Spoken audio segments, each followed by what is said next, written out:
কে কার খবর নেয়? স্বার্থপর এই দুনিয়ায় কেউ কারো খবর নেয় না দোস্ত। এই স্বার্থপর দুনিয়ায় কেউ খবর নেয় না। তুমি যেদিন মরে যাবা, আমি যেদিন মরে যাব, সেদিনও পৃথিবীতে সূর্য উঠবে, চাঁদ উঠবে, এই গাড়ি চলবে, সিএনজি চলবে, অটো চলবে, দোকানপাট খুলবে, ব্যস্ত মানুষ সব বাজার ব্যবসা ঠিকই চলবে, সব দৌড়াচ্ছে, শুধু আমি নিস্তব্ধ, শুধু আমি থেমে গেলাম। আমার হাত আর নড়ে না, পা আর নড়ে না, আমার আর চোখ খোলে না, আমার আর জিন্দিগির কোনো স্পন্দন নাই। এরই নাম দুনিয়া, এরই নাম দুনিয়া। বিকালবেলা যারা জানাজা পড়ছে, এই স্ত্রী ছেলে কাঁদছে সারাদিন বাপের জন্য, স্বামীর জন্য, এই মানুষগুলোই রাত্র 9টায় আবার পাশের বাড়ির থেকে রান্না করে আনছে, এরাই পেট ভরে ভাত খাইতেছে। এর নাম দুনিয়া, এর নাম দুনিয়া, এর নাম দুনিয়া। এই মানুষগুলো তো একদিন উপাস থাকলো না, আপন সন্তান, আপন স্ত্রী। তাহলে ধোকার এই দুনিয়া কার জন্য সাজাইলাম? কার জন্য বলেন,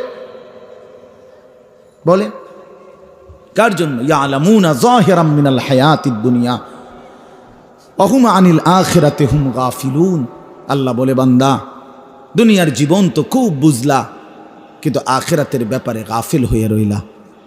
আমার ছেলেরা, তোমরা বলো ভাই, তোমরা যারা খোদার 365 দিনে একটা বছরে কোনো দিন ফজরের নামাজ কোনো দিন পড়ো নাই, তোমার এই পরিণতি, তোমার এই গন্তব্য শেষ কোথায়? তুমি বলো ইনসাফের সাথে। তোমার বিবেককে, প্রিয় বন্ধু, 1 মিনিটের জন্য আমি তোমার বিবেককে বললাম, তুমি বলো, সারাদিন যে উলঙ্গ ছবি দেখলা, সারা রাত যে নর্তকীর ছবি দেখলা, এরপরে তোমার গন্তব্য কোথায়? থামবা কোথায়? তুমি কোথায় গিয়ে থামবা? তোমার পরিণতি কি? তোমার টার্গেট কি? এই নাচ, এই গান, এই ছবি, এই জেনা, এই ব্যভিচার, এই মদ, এই জুয়া, এই ফেন্সিডিল, এই ইয়াবা? আরে নাফরমান, তোরে শেষ পর্যন্ত কোথায় গিয়ে থামাবে? তোরে একটা জানোয়ার ছাড়া, একটা কুকুর বিড়াল ছাড়া, একটা হাইওয়ান ছাড়া আর কিচ্ছু বানাবে না। তোরে একটা নর পশু বানায় দিবে। চরিত্রহীন মানুষ থাকে না, লম্পট কোনোদিন মানুষ হয় না। মদখোর, নেশাখোর, জুয়ারি, ফেন্সিখোর, বাবাখোর, ডাইলখোর, ইয়াবাখোর, ফুট্টাখোর, হারামখোর, ওই মানুষ থাকে না, ওই জানোয়ার হয়ে যায়। জানোয়ার, জানোয়ার হয়ে যায় বেটা, জানোয়ার হয়ে যায়। যে কপাল সেজদা দেয় না, সে কপাল, যে মানুষ মানুষ হয়ে সেজদা দেয় না, আল্লাহর কসম, আল্লাহ তাআলা কোরআনে বলছে, ইবলিস তুই সেজদা দিলি না, আজকের থেকে তুই শয়তান। এজন্য যে কপাল সেজদা দেয় না, সে মানুষ নয়, শয়তান। শয়তান বেটা, তুই বেটা শয়তান, শয়তান। এটা একটা ছোট্ট কথা আগে বুঝেন, সবাই বুঝতে ভালো। কোরআনুল কারীমের মধ্যে আছে, হযরত মূসা আলাইহিস সালামকে আল্লাহ তাআলা প্রথম যখন তুর পাহাড়ে, আমরা সবাই জানি যে আল্লাহ তাআলা মূসা আলাইহিস সালামের সাথে তুর পাহাড়ে কথা বলছেন বহুবার, মানে ওয়াহি নাজিল করছেন। আল্লাহর কথা মানেই ওয়াহি। তো প্রথমবার যখন মূসা আলাইহিস সালাম তুর পাহাড়ের ওই টিলাতে উঠলেন, তো সেখানে আল্লাহ তাআলা স্পষ্ট কোরআন শরীফে আছে, আল্লাহ তাআলা প্রথমেই বলে দিছেন, ইন্নী আনা রব্বুক ফাখলা'না আলাইক। মূসা, আমি তোমার রব, আমি তোমার মহান মালিক আল্লাহ। তুমি ফাখলা'না আলাইকা, তোমার 2টা জুতা খুলে ফেলো, 2টা জুতা খুলে ফেলো। আনা আখতারতুকা, আমি তোমাকে নির্বাচিত করেছি। ফাসতামি' লিমা ইউহা, অতএব আমি যা ওয়াহি নাজিল করতেছি, বলতেছি, তা মনোযোগ দিয়ে শোনো। তাহলে এখন কি বোঝা গেল? তাফসীরের মধ্যে আছে, জুতা খুলতে বললেন কেন? প্রশ্ন হলো, জুতা খুলতে বললেন কেন? কথা বললে বলবে। তো আল্লাহ তাআলা এটা বুঝাইছেন, মূসা, আমি রব্বুল আলামিনের কথা শুনবার আদব, জুতা খুলে বস। এই জন্য আদব শিখাইছেন, আদব শিখাইছেন। কোরআন সুন্নাহর ইলমের মধ্যে, কোরআন সুন্নাহর জ্ঞানের মধ্যে একটা জিনিস ভীষণ জরুরি, সেটা হলো আদব। 2টা জিনিস একসাথে গঠন করতে হয়। এজন্য আমাদের মাদ্রাসাগুলোতে দুই জিনিস একসাথে পড়ায়, একটা হলো ইলম আর একটা হলো আদব। এজন্য মাদ্রাসাওয়ালারা তাদের বাচ্চাদেরকে যেমন পড়ায়, তো বাচ্চার অজু গোসল, চলা ফেরা, উঠা বসা, কথাবার্তা, চাল চলনের দিকেও নজর রাখে, যে ছেলেটা দাঁড়াইয়া পেশাব করে কিনা, ছেলেটা টয়লেট পেপার ব্যবহার করে কিনা, দস্তরখান বিছায়া খানা খায় কিনা, বাবা মাকে সালাম দেয় কিনা, ইত্যাদি ইত্যাদি। মানে শুধু শব্দ মুখস্থ করছে, পড়া দিছে, পড়া নিছে, এটা না, তার সাথে সাথে তার জীবন গঠন হচ্ছে কিনা, আদব শিখতেছে কিনা, আখলাক শিখতেছে কিনা, এইটা হলো একই সাথে লক্ষ্য থাকে। এজন্য হাদিসের মধ্যে আছে, আমাদের প্রিয় নবী সাল্লাল্লাহু আলাইহি ওয়াসাল্লাম বলছেন, আল্লামানি রব্বি ফা আহসানা তালিমি ওয়া আদ্দাবানি রব্বি ফা আহসানা তাদিবি। এই একটি হাদিসে নবীজি দুইটা কথা বলছে, যে আমার আল্লাহ আমাকে সর্বোত্তম ইলম জ্ঞান শিখিয়েছেন এবং আমার আল্লাহই আমাকে সর্বোত্তম আদব শিখিয়েছেন। তাহলে একই সাথে বলছে নবীজি, আল্লামানি রব্বি আদ্দাবানি রব্বি, আল্লাহই আমাকে ইলম শিখিয়েছেন, আল্লাহই আমাকে আদব শিখিয়েছেন। কেন নবীজি বাম পাও দিয়া টয়লেটে ঢুকছেন, কেন ডান পাও দিয়া মসজিদে ঢুকছেন? মনে করেন এই যে প্রতিটা নড়াচড়া, হাত্তাল হারাকাত ওয়াস সাকানাত, নবীজির প্রতিটি স্থিরতা, প্রতিটা নড়াচড়া সবটাই আল্লাহ তাআলার ফয়সালা, আল্লাহ তাআলার পক্ষ থেকে নির্ধারণ করা।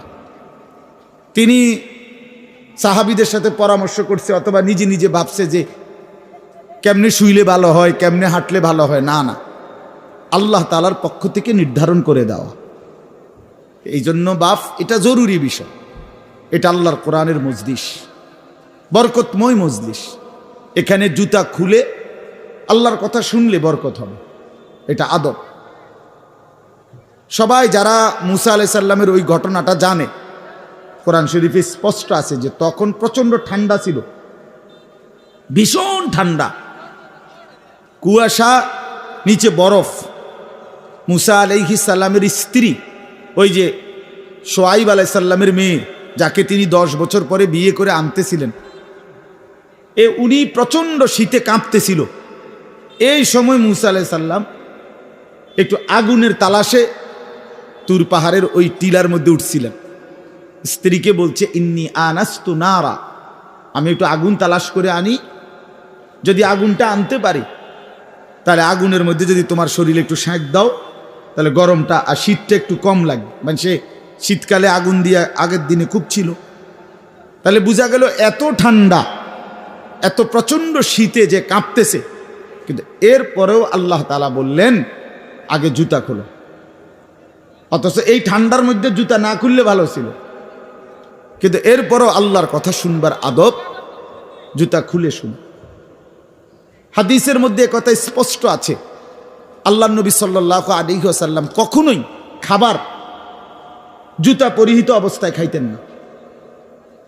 জুতা পায়ে কখনোই তিনি খাবার খাইতেন না, বরং জুতা খুলে পিঠ সোজা রাইখা, মাথা নিচের দিকে নোয়াইয়া, 2 হাঁটু উপরের দিকে তুলে বিনয়ের সাথে আল্লাহর নবী সাল্লাল্লাহু আলাইহি ওয়াসাল্লাম খাবার গ্রহণ করতেন। নবীজি নিজে বলতেন, আকুলু কামা ইয়াকুলুল আবদ, একজন গোলাম তার মনিবের সামনে যেরকম বিনয়ের সাথে খানা খায়, আমি আমার মহান আল্লাহ পাকের সামনে এভাবে খানা খাই। ভাইয়া, আদব, আদব অনেক বড় জিনিস। আল আদাবু খাইরুন কুল্লু, আদব পুরাটাই কল্যাণ। রাসূলুল্লাহ সাল্লাল্লাহু আলাইহি ওয়াসাল্লাম বলছেন, মা নাহালা ওয়ালিদুন ওয়ালাদাহু মিন নুহলিন মিন আদাবিন হাসান। তোমরা তো বাংলাটা বুঝলা না, জুতা যেহেতু খুলবা না ভাই, তো বাইরে চলে যাও।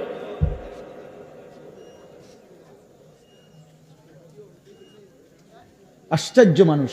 না না, অনেকের আছে গাদ্দারি স্বভাব, যে আমি যেমনি আছি এমনি শুন। এটা সিধা করতে হবে। জিন্দেগি যদি সোজাই না হয় তো বললাম কারে, বললাম কাকে? শুধুই কেবল ভাইয়া শুনলাম একজনের পরিচিতি আছে, একজনের জনপ্রিয়তা আছে, একজনের সুর আছে, একজনের টান আছে, একজনের জোরে গলার আওয়াজ আছে। তো এই কারণে জড়লাম। কি ফায়দা এতে ভাই? কথা বোঝেন নাই? আমারে মনে করেন 1 কোটি মানুষ চিনে, তো আপনার লাভ কি? আমারে 10 কোটি মানুষ চিনে, সারা পৃথিবী চিনে, তো আমারে চিনলে তোমার লাভ কি? তুমি কি বদলাইলা? এটা না দেখার বিষয়। আমি আমার জন্য কি গ্রহণ করলাম, এখানে কার জনপ্রিয়তা আছে না নাই, এটা দিয়ে কে ঘাস কাটে? জনপ্রিয়তা দিয়ে হয় কি? কিচ্ছু না, কিছুই না। পৃথিবীর জনপ্রিয় অজনপ্রিয় সব মানুষই ভাত খায়, তো আর জনপ্রিয়তার আলাদা ভ্যালু কি? ঘুম যায়, পেশাব পায়খানা করে, তো আর এনে কি আহামরি কি? এটা কিচ্ছু না, এটা ধোঁকা ছাড়া আর কিচ্ছু না, ধোঁকা। এই জন্য ভাই আমি আবারও অনুরোধ করছি, তোমরা কষ্ট পাইও না, প্যান্ডেলের ভিতরে দাঁড়াইও না। আমি অনুরোধ করলাম, কমপক্ষে প্যান্ডেলের ভিতরে ভাই মাহফিলের যেই যুব সমাজরা আয়োজন করছো ভাই, তোমাদের কাছে অনুরোধ আমার, তোমরা কয়েকজন কমপক্ষে স্বেচ্ছাসেবকের দায়িত্ব পালন করো। যারাই দাঁড়িয়ে আছে তাদেরকে বসতে বলো। এটা ভালো, আজকের জন্য না, সব সময়ের জন্য। হাদিসের মধ্যে আছে হযরত জিবরাইল আলাইহিস সালাম নবীজি সাল্লাল্লাহু আলাইহি সাল্লামের কাছে, শুনতেছেন আপনারা? নবীজির কাছে যখন হযরত জিবরাইল মানুষের আকৃতিতে আসতেন, জিবরাইল আলাইহিস সালাম কখনো কখনো তার মূল আকৃতিতে অদৃশ্যভাবে ওহী নাজিল করতেন, কোরআন। আবার কখনো কখনো মানুষের সুরত ধরেও নবীজির সামনে আসতেন।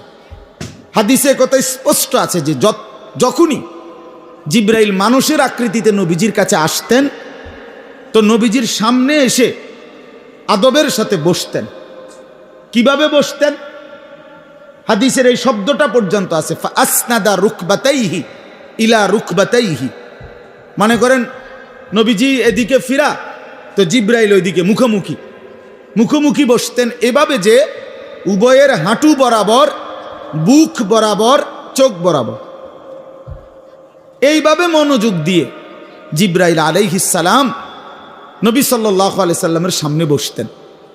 এরপরে তিনি বিভিন্ন বিষয় বলতেন, শুনতেন, নবীজির সাথে কথা বলতেন। তাইলে আদব এটা। আল্লাহর কোরআনের সামনে, রাসূলুল্লাহ সাল্লাল্লাহু আলাইহি সাল্লামের হাদিসের সামনে সর্বোচ্চ আদবের সাথে বসতে হয়, সর্বোচ্চ। এটা বসা, এটাই নিয়ম। হাদিসের মধ্যে আছে, আরো শুনাই আমি, হাদিসের মধ্যে আছে, হাদিসে কুদসি, কোন নেককার বান্দারা যখন আল্লাহর জিকির, আল্লাহর তেলাওয়াত, আল্লাহর কথা শুনবার জন্য, বসবার জন্য, বলার জন্য বসে, তো এই পুরা মজমা যখন শেষ হয়, তো আল্লাহ ফেরেশতাদেরকে জিজ্ঞেস করে যে আমার এই বান্দাদেরকে কি পুরস্কার দেওয়া যায়? তো তারা বলে, মহান আল্লাহ, আপনার ইচ্ছা। তো আল্লাহ তাআলা বলেন, শুনো, আমার এই প্রিয় বান্দাদের মজলিস যারা বসলো, আমি তাদের সকলকে মাফ করে দিলাম। তো ফেরেশতারা বলে, আল্লাহ, এখানে এমন লোকও আছে যে এমনি আসছিল, দ্বীনি উদ্দেশ্যে আসে নাই, আপনার কথা শুনতে আসে নাই, এমনি বইছিল আর কি। ইন্নামা জা আলি হাজাতিন, ব্যক্তিগত কোনো উদ্দেশ্যে আসছে, তাকেও মাফ করে দিবেন। তখন আল্লাহ তাআলা বলেন হাদিসে কুদসি, হুমুল কওমু লা ইয়াশকা বিহিম জালিসুহুম, এই শব্দটা বুঝাইতে চাই। আল্লাহ তাআলা তখন বলেন আমার প্রিয় বান্দাদের মজলিস। তো এজন্য হুমুল কওমু লা ইয়াশকা বিহিম জালিসুহুম, এমন কওম, যে কওম আল্লাহ বলে আমার নেক বান্দাদের মজলিস এমন মজলিস যেখানে যেই বসছে আমি আল্লাহ কাউকে বঞ্চিত করি না, কাউকেই বঞ্চিত করব না, বরং ফেরেশতারা শোনো, আমি সকলকেই মাফ করে দিলাম। তাহলে এইখানে কথাটা কি? যে জালিসুহুম, আমার নেক বান্দাদের সাথে যারা বসছে আমি সকলকে মাফ করে দিলাম। তাহলে বোঝা গেল বসার গুরুত্বটা আলাদা। এই এতগুলো কথা বলার পরে আর আমার পক্ষে আর কিছু বলার নাই এই বিষয়ে। কোরআন সুন্নাহর আলোকে বললাম। এরপরে কোনো বদনসিব যদি নাই বসে, তার কি করার আছে? তার কি মাথাত বাড়ি দেওয়া যাবে? কথা বুঝছেন না? কাজেই এরপরে কোনো দুর্ভাগা না বসলে ঠিক আছে। ইসরাফিলের ফু যেদিন দিবে সেদিনও বহু মানুষ গাফেল থাকবে। হাদিসে আছে ইসরাফিলের ফু হবে, পৃথিবীতে ভূমিকম্প শুরু হবে, জমিন কাঁপতে শুরু করবে, আসমান ভাঙতে শুরু করবে, তখনও গাফলতের মধ্যে বহু মানুষ থাকবে। এই অবস্থাতেই মৃত্যু হবে, এই অবস্থাতেই হাসর হবে। কাজেই গাফেল থাকবেই, গাফেল থাকবেই। এই জন্য আল্লাহ তাআলা আমাদের প্রত্যেককে আল্লাহর কথা, কোরআন সুন্নাহর কথা মনোযোগ দিয়ে আন্তরিকতা নিয়ে শুনবার তৌফিক দান করেন। এবার আর একটা কথা, ছোট্ট কথা, সেটা হলো ভাই, মেহেরবানি করে প্রত্যেকে এই যাদের হাতে মোবাইল, এই হাতে ধরা এই মোবাইলগুলো নামায় ফেলে। আল্লাহর ওয়াস্তে আমার এই কথাটা রাখো, ভালো হবে। আমি তোমাদের কল্যাণের জন্য বললাম। আল্লাহর ওয়াস্তে এই হাতের মোবাইলটা অল্প একটু সময়ের জন্য আমি অনুরোধ করলাম, এটা নামাইয়া এটা বন্ধ করে দাও। এমনি শোনো, চেহারার দিকে তাকাইয়া শুনলে দোস্ত ভালো হবে, মনোযোগ বাড়বে, দিলে কথা জমে। শুধু মোবাইলটা ধরে রাখলে একটা বড় সমস্যা হলো নিজের অন্তরের মধ্যে জেহানে থাকে এটা যে আমার মোবাইলে উঠতেছে কিনা, সেজন্য সারাক্ষণ নজর এটার দিকে থাকে। আর একটা মনোবিজ্ঞানীদের একটা কথা হলো, মানুষের অন্তর একসাথে দুই জিনিস ভাবতে পারে না। এটা একটা কি পরীক্ষিত কথা, দিলে একই মুহূর্তে দুই জিনিস ভাবে না, এটা রাইখে তোমার আরেকটা ভাবতে হবে। তাহলে এখন যেহেতু তোমার ফিকিরে মনোযোগ মোবাইলটাতে উঠতেছে কিনা ঠিক মতো, তাহলে আর নিজের জন্য কিছু গ্রহণ হবে না। মোবাইলে উঠছে ঠিক আছে, সুন্দর, আওয়াজও ক্লিয়ার হয়েছে, পুরা বয়ানটাও উঠছে, তো এরম তো ওয়াজ লাখ লাখ আছে মোবাইল। তো নিজের জন্য কি হলো? আমার দিলের জন্য আমি কি নিলাম? আমার নিজের জন্য আমি কি নিলাম? এই জন্য দোস্ত, এটা জরুরি বিষয়, এটা গুরুত্বপূর্ণ বিষয় যে নিজের জন্য গ্রহণ করা। তু আগার মেয়েরা নিহি বনতা না বন, আপনা তো বন। ভারতীয় উপমহাদেশের একজন বিখ্যাত বুজুর্গ বলছেন, সৈয়দ আবুল হাসান আলী নদভী রহমতুল্লাহ আলাই, হে যুবক, যদি তুমি মানুষের কল্যাণ, সমাজের কল্যাণ, কারো কোনো উপকার যদি করতে নাও পারো, আপনা তো বন, নিজের ভালোটুকু তো করো, নিজের কল্যাণটা তো কমপক্ষে ভাবো, নিজেরে কমপক্ষে সুন্দর বানাও। আমি কে? আমি কোত্থেকে আসলাম? আমারে কে বানাইলো? আমি কোত্থেকে আসলাম? কেন বানাইলেন? আমি ফিরে যাব কোথায়? প্রতিনিয়ত দোস্ত, বন্ধু আমার, বাপ আমার, যে মানুষগুলো কবরে চলে যায়, তাদেরকে কে নিয়ে যাচ্ছে? কেউ তো নিজের থেকে মরতে চায় না, আত্মীয় স্বজনও তো কারো মৃত্যু চায় না, কিন্তু একজন অদৃশ্য মালিক নিয়ে যাচ্ছে। কেন নিয়ে যায়? কেন নিয়ে যাচ্ছেন? কোথায় নিয়ে যাচ্ছে? এজন্য প্রিয় বন্ধু, বাপ, এটা আমাদের ভাবা উচিত। এতটুকু যে আমি নিজের কমপক্ষে ভাবি, আপনা তো বান। কোরআনুল কারীমে আল্লাহ বলছে, ইয়া আইয়ুহাল্লাযীনা আমানু আলাইকুম আনফুসাকুম, হে ঈমানদারগণ, মোমেনগণ, তোমরা নিজেকে নিয়ে নিজেকে সাজাও, গড়ো। আলাইকুম আনফুসাকুম, নিজেকে মজবুত করে ধরো, নিজের ভালোটুকু করো, নিজের সৌন্দর্যটুকু বুঝো। কোরআনুল কারীমে আল্লাহ বলছে, ভাইয়া, ওয়ালা তুলকু বিআইদিকুম ইলা তাহলুকা, হে আমার বান্দা, নিজেকে নিজে ধ্বংস করে দিও না, নিজেকে নিজে বরবাদ করে দিও না। একটা মোটর সাইকেল, অনেক ছেলে পেলে, আমি প্রায় সময় বলি, আমার এতটা মায়া লাগে যে হায়, নিজে একটা মোটর সাইকেল এইভাবে চালায়, মনে হয় যেন একটা কুত্তাও এভাবে দৌড়ায় না, এত দ্রুত গতি। আহা সন্তান, অ্যাক্সিডেন্ট করলে তো তোমারই পাওটা ভাঙ্গা যাবে, অ্যাক্সিডেন্ট করলে তোমার মাথাটা ফাইটা যাবে, অ্যাক্সিডেন্ট করলে তুমি তো রক্তাক্ত হয়ে যাবে। এতটুকু ভালো যদি না বুঝে এই পাগল, এই মাতাল, কি পরিমাণ মাতাল, এ কি পরিমাণ মাতাল! খুব জোরে চালাইলে মানুষে দেখবো, মানুষে দেখতে দেখতে তো তুমি গেছোই গা, তো কি দেখতো মানুষে? এটা দেখবো কি? তা তুমি দেখবার আগে তো তুমি তো দৌড় দিছো কুত্তার মতো, তো তোমার কি তা চাইতো মানুষ? কি দেখবো এটা? এটা দেখার কি আছে এটাতে? আস্তাগফিরুল্লাহ, আস্তাগফিরুল্লাহ। এরকম অসংখ্য বিষয় আছে যে তুমি যদি মনে করো দিবানিশি চরিত্রহীনতার মধ্যে ডুবে গেলা, উলঙ্গ ছবি, নর্তকীর নাচ, জেনা, ব্যভিচারের দৃশ্য দেখলা, সারা রাত সারা দিন মোবাইলে, প্রিয় বন্ধু আমার, ভাই আমার, তুমি একবার ইনসাফের সাথে ভাবো যে এর পরিণতিতে তোমার হালাত কি হবে। তোমার শরীর, তোমার যৌবন, তোমার যৌন শক্তি, তোমার যৌবনের সক্ষমতা, এটা যখন প্রয়োজনের মুহূর্তে হারায় যাবে, তুমি যখন ফকির হয়ে যাইবা, একদিন শরীরের সক্ষমতার অভাবে যখন ধুকে ধুকে কাঁদবা, দুনিয়া তো বেইজ্জতি, আখেরা তো বেইজ্জতি, তো কি হবে সেদিন? কে তোমার খবর নিবে? কে কার খবর নেয়? স্বার্থপর এই দুনিয়ায় কেউ কারো খবর নেয় না দোস্ত। এই স্বার্থপর দুনিয়ায় কেউ খবর নেয় না। তুমি যেদিন মরে যাবা, আমি যেদিন মরে যাব, সেদিনও পৃথিবীতে সূর্য উঠবে, চাঁদ উঠবে, এই গাড়ি চলবে, সিএনজি চলবে, অটো চলবে, দোকানপাট খুলবে, ব্যস্ত মানুষ, সব বাজার ব্যবসা ঠিকই চলবে, সব দৌড়াচ্ছে, শুধু আমি নিস্তব্ধ, শুধু আমি থেমে গেলাম। আমার হাত আর নড়ে না, পা আর নড়ে না, আমার আর চোখ খোলে না, আমার আর জিন্দিগির কোনো স্পন্দন নাই। এরই নাম দুনিয়া, এরই নাম দুনিয়া। বিকালবেলা যারা জানাজা পড়ছে, এই স্ত্রী ছেলে কাঁদছে সারাদিন বাপের জন্য, স্বামীর জন্য, এই মানুষগুলোই রাত্র 9টায় আবার পাশের বাড়ির থেকে রান্না করে আনছে, এরাই পেট ভরে ভাত খাইতেছে। এরই নাম দুনিয়া, এর নাম দুনিয়া, এর নাম দুনিয়া। এই মানুষগুলো তো একদিন উপাস থাকলো না, আপন সন্তান, আপন স্ত্রী। তাহলে ধোকার এই দুনিয়া কার জন্য সাজাইলাম? কার জন্য বলেন, বলেন কার জন্য? ইয়ালামুনা যাহিরাম মিনাল হায়াতিদ দুনিয়া ওয়া হুম আনিল আখিরাতি হুম গাফিলুন। আল্লাহ বলে, বান্দা, দুনিয়ার জীবন তো খুব বুঝলা, কিন্তু আখিরাতের ব্যাপারে গাফিল হয়ে রইলা।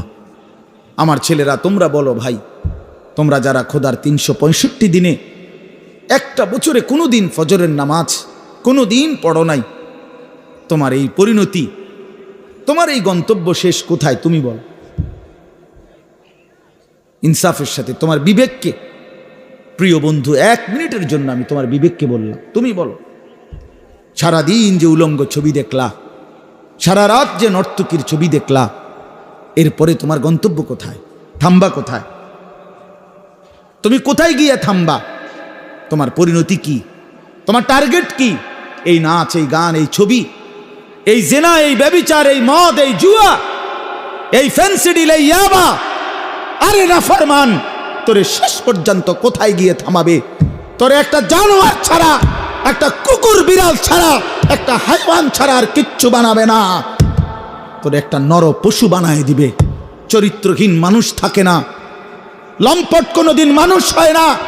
মদখোর, নেশাখোর, জুয়ারি, ফেন্সিখোর, বাবাখোর, ডাইলখোর, ইয়াবাখোর, ফুট্টাখোর, হারামখোর, ওই মানুষ থাকে না, ওই জানোয়ার হয়ে যায়। জানোয়ার, জানোয়ার হয়ে যায় বেটা, জানোয়ার হয়ে যায়।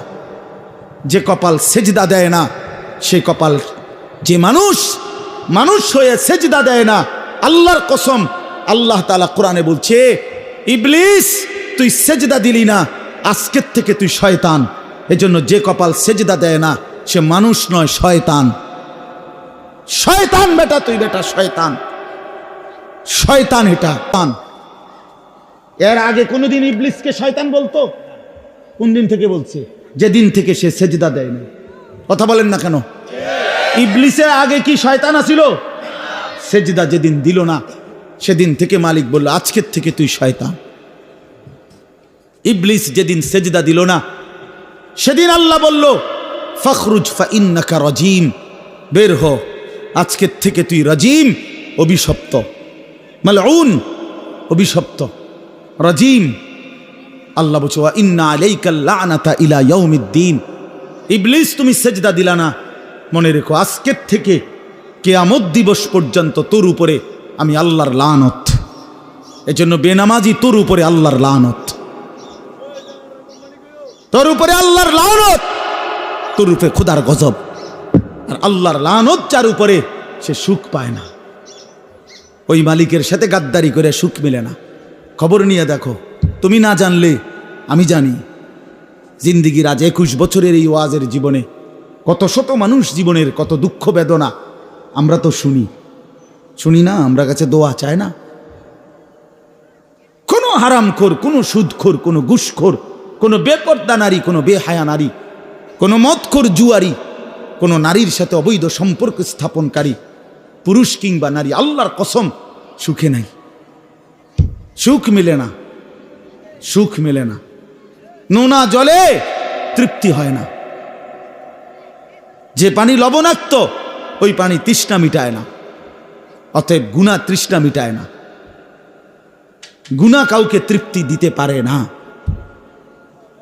আল্লাহর নাফরমানি কাউকে সুখ দিতে পারে না বন্ধু। আল্লাহ কোরআনে বলছে ওয়াদারু যাহিরাল ইসমি ওয়া বাতিনা, আমার বান্দা প্রকাশ্য গুনাহ ছেড়ে দাও, গোপন গুনাহ ছেড়ে দাও। আল্লাহ বলছে ওয়ালা তাকরাবুল ফাওয়াহিশা মা যাহারা মিনহা ওয়া মা বাতান, আল্লাহ বলছে বান্দা প্রকাশ্যে কিংবা গোপনে কোনো অশ্লীলতা, বেহায়াপনা, অসভ্যতার কাছেও যেও না। আল্লাহ বলছে ওয়ালা তাকরাবুজ জিনা, জিনা ব্যভিচারের কাছে, নারীর সাথে অবৈধ কোনো রকম সম্পর্কে যেও না বান্দা। ইন্নাহু কানা ফাহিশা, এটা বড় বেশি অশ্লীলতা। ওয়াসাআ সাবিলা, এটা বড় মন্দ পথ। হায় যুবক, ভুল করে না। ওই নারীর ফাঁদে একদিন তোমারে সে জাহান্নামে পৌঁছায় দিবে, একদিন তোমারে কবরে পৌঁছায় দিবে। সে তোমারে সুখ দিবে না। চরিত্রহীন নারী সুখী হয় না। যার নিজের সুখ নাই তে তোমারে কি সুখ দিবে? সুখ দিবে কিভাবে? সিনেমার নর্তকী সুখ দিবে কিভাবে? সে নিজে তো সুখে নাই, সে তো সুখে নাই। এই জন্য এটা জরুরি। বাবাদেরকেও বলি, হায়াতের 60 বছরেও যারা গুনাহ ছাড়তে পারেন নাই, মনে রাখেন বাপ, এই কবর দেখা যায়, কবর দেখা যায়। চলেন এবার তর্জমাটা শোনেন, তাইলেই আমার কথা শেষ। একটু দেখেন কোরআনুল কারীমের 30 নম্বর পারা 102 নম্বর সূরা। সূরাটার নাম আত-তাকাসুর। ছোট্ট একটা সূরা, 8টা আয়াত আমি তেলাওয়াত করছি। এই ছোট্ট সূরাটার তর্জমা বলেই আমি আমার কথা শেষ করে ফেলব ইনশাআল্লাহ। আল্লাহ তাআলা আমাদেরকে তৌফিক দান করেন। এই সূরাটার একটা ছোট্ট প্রেক্ষাপট আছে, কেন নাজিল হলো। এটারে আরবিতে শানে নুজুল বলে। অর্থ হলো শানে নুজুল হলো কেন নাজিল হলো সূরাটা। রাসূলুল্লাহ সাল্লাল্লাহু আলাইহি ওয়াসাল্লামের জামানায় মক্কায় কুরাইশ বংশের লোকেরা, নবীজির বংশের নাম হলো কুরাইশ বংশ নাকি? এই কুরাইশ বংশের মধ্যে আবার ছোট ছোট গোত্র ছিল। এই ছোট গোত্র, মনে করেন আমার দাদা তো প্রথম, ধরে নিলাম আমগোই বাড়ি, মনে করেন তো আমার দাদা ছিল প্রথম, দাদা বাড়িটা বাঁধছে কথার কথা। তো এখন আমার দাদার 4 ফুট, মানে আমার বাপ চাচারা 4 জন। তো আগে তো দাদার সাথে বাপ চাচারা 4 জন একসাথেই ছিল। তো দাদা মরে গেল, এখন বাপ চাচাদেরও সংসার বড় হয়ে গেল। ফলে এখন সবাই আবার আলগা আলগা আরো জায়গা জমি কিন্না ডাইনে বামে গদ্দুয়ার করছে, আরো বাড়ি ঘর বাড়ছে। এখন চাচার বাড়িও আলাদা নামে পরিচয়, জেডার বাড়িও আলাদা নামে পরিচয়, আমগো বাড়িটাও কি আলগা নামে পরিচয়, এমন আছে না? এই আর কি। তো প্রথমত তো বড় বংশটা পুরাটার নাম হলো কুরাইশ, কিন্তু এরপরে আবার এর অধীনে ধীরে ধীরে ছোট ছোট আরো গোত্র ছিল, আরো বংশ ছিল। এই যে ছোট বংশ যেগুলো ছিল, এরা প্রতিনিয়ত এদের একটা বদভ্যাস ছিল যে এরা নিজেদের মধ্যে অবসর পাইলেই নিজেদের ক্ষমতা, প্রভাব, প্রতিপত্তি, অর্থ সম্পদ, স্ত্রী পরিজন, সন্তানাদি, বংশধর, কার কদ্দুর কত বেশি দুনিয়া, এই নিয়ে নিজেদের মধ্যে বড়াই করত, প্রতিযোগিতা করত, তর্কাতর্কি করতো আর কি। হ্যাঁ, নিজেদের মধ্যে বিতর্ক করত। আমার চাচা এই, আমার জেডা এই, আমার মামা এই, আমগো বাড়িতে এত আছে, টাকা এত, বাড়ি এত, জায়গা এত, জমি এত, তোরার কিতা বেডা, এগুলো আমাদের মধ্যে হয় না এমন? এর ওরা প্রচণ্ডভাবে এইটা নিয়ে বিতর্ক করত। অর্থ সম্পদ এবং ক্ষমতা, প্রভাব, প্রতিপত্তি এবং বংশধর নিয়া নিজেদের মধ্যে গর্ব এবং অহংকার করত।